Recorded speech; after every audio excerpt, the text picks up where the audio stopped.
tell us about the bailout of the slave owners. So one of the things often when we're talking about empire, we talk about slavery. And one of the first things then is how Britain abolished the slave trade. And it's like, yes, Britain did abolish the slave trade, but after about 200 years of profiting from it.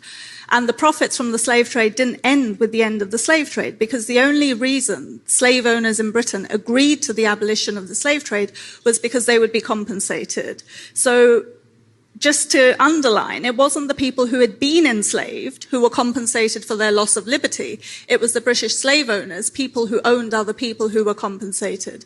And they were compensated to a tune of £20 million in 1833.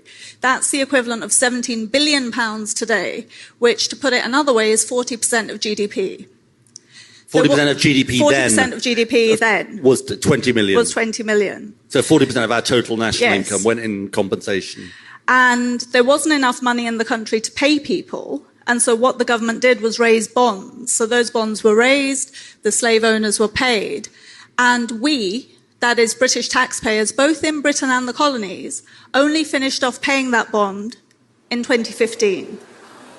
So if you've paid tax prior to 2015, you have paid compensation to people who owned other people.